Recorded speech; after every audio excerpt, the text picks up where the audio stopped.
There is the aspiration and dedication that the seeker recognizes and treats as his true identity.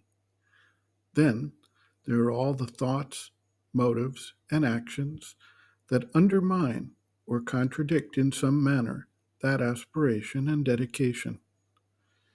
Many people fail to recognize that this contradiction exists, as they have a built-in mechanism in the mind and the vital to find excuses or to justify it. The vital is especially powerful in its ability to influence the mind, and the mind is able to create justifications based on the vital self-interest that is pressuring it. It takes a considerable sincerity and a considerable effort of self-examination and tracing back of the sources and motive forces of thoughts, emotions, feelings, and actions for the seeker to break through this self-justifying loop.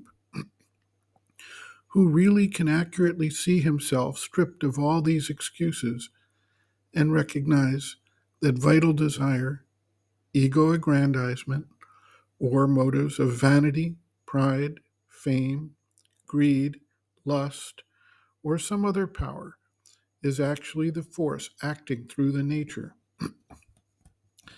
There is no instant solution for overcoming the force of the vital nature, the ego personality, and the mental process that supports the vital desires. Rather, a systematic, detailed, and careful examination, tracing back thoughts, feelings, and actions to their roots without any gloss of self-justification, is what can accomplish the necessary step of actualizing the dedication, the aspiration, the consecration at all levels of the being. The mother notes, quote, "To work for your protection, the first step is to become conscious of yourself, of the different parts of your being and their respective activities. You must learn to distinguish these different parts one from another, so that you may become clearly aware of the origin of the movements that occur in you, the many impulses, reactions, and conflicting wills that drive you to action. It is an assiduous study which demands much perseverance and sincerity, for man's nature, especially his mental nature, has a spontaneous tendency to give a favorable explanation for everything he thinks, feels, says, and does. It is only by observing these movements with great care, by bringing them, as it were, before the tribunal of our highest ideal, with a sincere will to submit to its judgment, that we can hope to form in ourselves a discernment that never errs.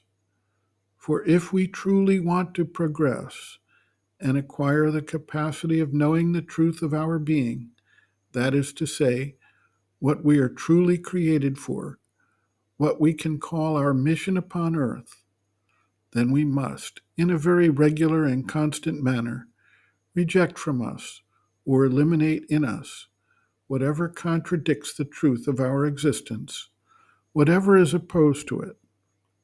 In this way, little by little, all the parts, all the elements of our being can be organized into a homogeneous whole around our psychic center. This work of unification requires much time to be brought to some degree of perfection. Therefore, in order to accomplish it, we must arm ourselves with patience and endurance, with a determination to prolong our life as long as necessary for the success of our endeavor." End quote. Reference: Sri Aurobindo and the Mother, Our Many Selves, Practical Yogic Psychology, Chapter 4, Becoming Conscious, pages 121 to 122.